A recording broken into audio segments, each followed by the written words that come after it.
Hello and welcome back to Supposedly Fun. My name is Greg.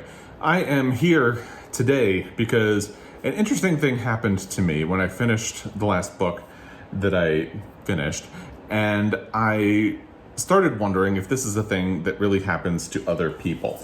So really quickly to explain what that was, I finished Less by Greer last night. This is actually a reread for me. I read it in 2018, right around the time it won the Pulitzer Prize. I actually got it from the library the day it won the Pulitzer Prize. I've never felt so timely in my life. So I read it, and my memory of that reading experience has been that it's a perfectly fine book that has no business having won the Pulitzer Prize for fiction. That is how I've talked about this book for years since. So as I was reading it, or rereading it this time, I started thinking to myself, I'm still not quite sure about the Pulitzer part of this, but I think I appreciate this book a lot more than I did in 2018, and that's really interesting. So that'll be a fun thing to explore when I do my Pulitzer Prize deep dive, which will still be coming, by the way. And I'm not going to talk here about whether or not I think it was worth a Pulitzer Prize for fiction. You'll have to wait for the Pulitzer Prize deep dive for that, because it would be part of that conversation. But what was really interesting was that I went onto Storygraph to log the fact that I had reread this book. And when I did, I noticed that I had given this book 5 stars in the past and wrote a really glowing review of the book. Lots of praise. Like, clearly I loved it the first time around, and that was not what I thought happened at all. So I'm curious if this is a thing that happens to other people, because it's happened to me a fair amount recently. Do you occasionally reread something or stumble on an old review and find that your opinion the first time around, or in the past when you did read it, really takes you by surprise? Because that is exactly what happened here. And I went from thinking, oh, I'm appreciating this book a lot more the second time, to thinking, oh, wow, maybe I liked it a lot more the first time.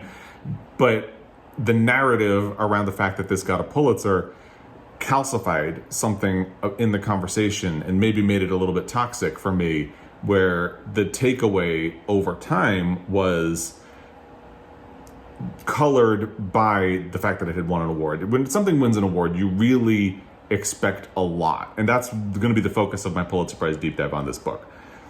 But I think that's what happened here, and it is something that's happened in the past. As I mentioned, just this year it happened to me with Train Dreams by Denis Johnson.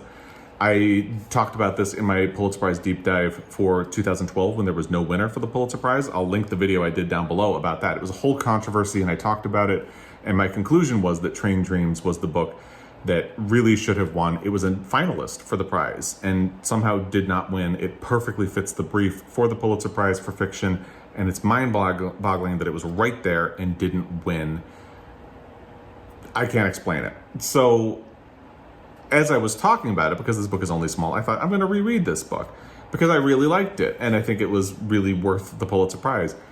So when I went to log the reread that I did, I found that somehow I gave this book 2 stars when I read it the first time, which would have been 2012. And I have no memory at all of disliking this book. My memories of it are only fond. So what most likely happened is that I had some kind of knee-jerk reaction to it at the time, gave it 2 stars, and then sat with the book and thought about it, and my appreciation of it probably deepened with a little bit of distance. And then when I went back and reread it, I still really liked it. But I have no memory of disliking the book at all, which is really interesting. The other option is that I made a mistake and didn't mean to give it 2 stars, or maybe my data from Goodreads didn't filter over to Storygraph properly. But I'm guessing the most likely scenario is that something about the book didn't sit well at the time I read it. I gave it 2 stars, but then I thought about it and really gained an appreciation of this book and what it did. That's the only thing I can think that happened. And this is something that's happened to me in the past, because the first time I read The Virgin Suicides by Jeffrey Eugenides, I gave it a very middling review. I think I gave it 3 stars.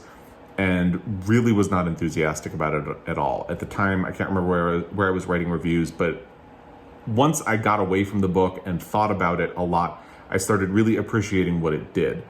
And I started to really love it. And since then, I have gone back and reread the opening chapter of this book many times because I think it's really good. I should reread the rest of the book because it would be interesting to see how the rest of the book holds up. But the opening chapter is stunning, I think. So I started reappraising my review, and I left the review up because at the time my conclusion was, well, that was how I felt when I first read it. Nowadays, I wish I had gone back and changed the review or just deleted it, because nowadays I love the book, but that review was very middle of the road, a little bit critical of it when I actually gained appreciation for it over time. And part of what I didn't like about it was that it's told in a chorus of voices from boys who grew up in the neighborhood with the sisters at the center of the book, the Lisbon sisters. And you never really access the point of view of the Lisbon sisters, and that really frustrated me when I first read the book. But what I came to realize over time is that that's basically the point.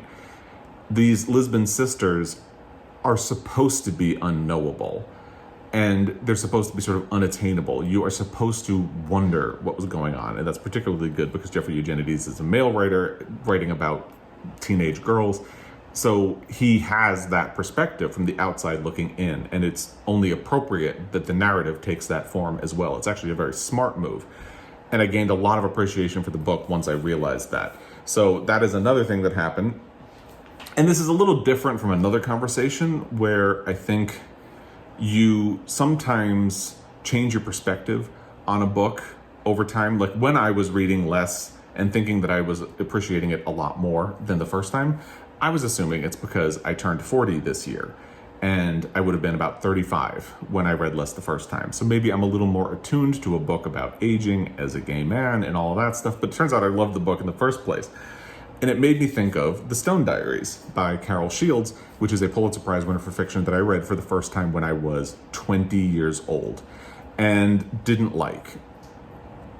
And I think in hindsight, a lot of that had to do with me being 20 and not really appreciating a story about something that happens to women and their stories as they grow older and just in society in general. And I think if I read it now, I would be a lot more open to what the book does. That's a product of aging and how growing as a person as you get older makes you appreciate different things or see things in a different light. I think when I revisit this book, it'll be interesting to see how it lands now that I'm a little bit older than I was at that time.